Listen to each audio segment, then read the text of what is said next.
Parlons du chemin que nous devons fréquenter, le chemin qui mène au potentiel que nous devons découvrir dans notre région de la capitale nationale de l'AFPC.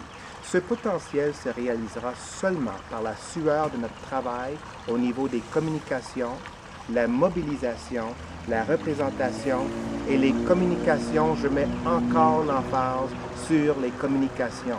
Nos 55 000 membres de notre région doivent entendre le message de leur syndicat, ce qu'il fait, ce qu'il communique, ce qu'il planifie et ce qu'il accomplit.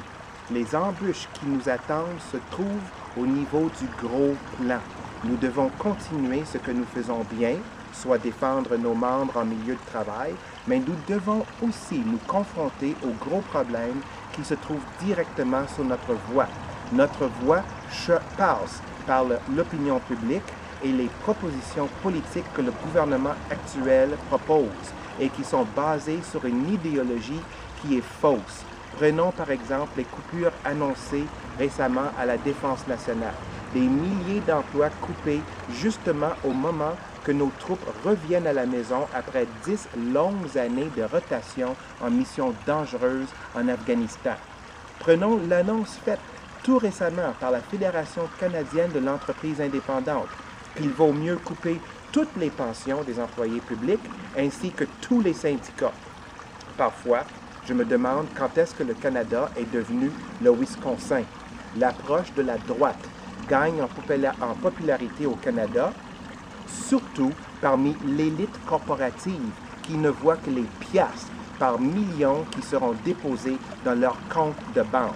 Et nous, les employés publics, nous nous trouvons directement dans les mires des lobbies des grosses entreprises qui ne voient aucun problème à utiliser nos fonds de REER et nos fonds de pension pour allouer des gros bonis multimillions aux financiers qui ont prouvé ces dernières années leur incompétence singulière à gérer nos fonds au profit de leurs propres comptes financiers personnels.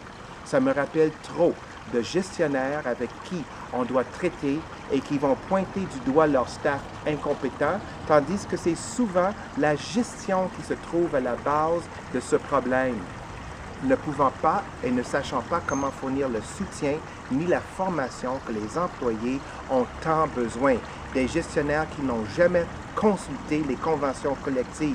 Des gestionnaires qui font de la micro-gestion au point de l'étouffement de toute réalisation possible de la part de leur staff. Et j'en passe.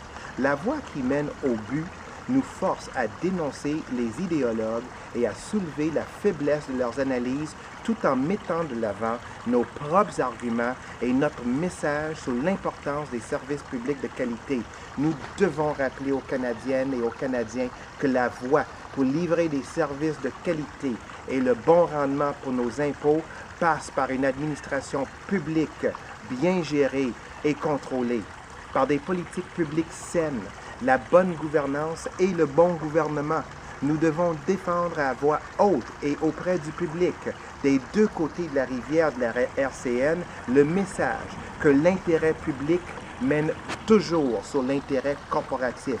L'intérêt corporatif est la fondation sur laquelle les idéologues de la droite placent leurs propositions pour couper l'administration publique en faveur de la privatisation et les gros contrats corporatifs, ce qui ne profite qu'aux gros bonnets.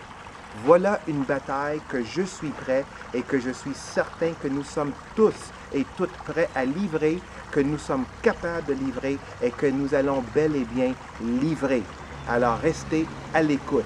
Merci.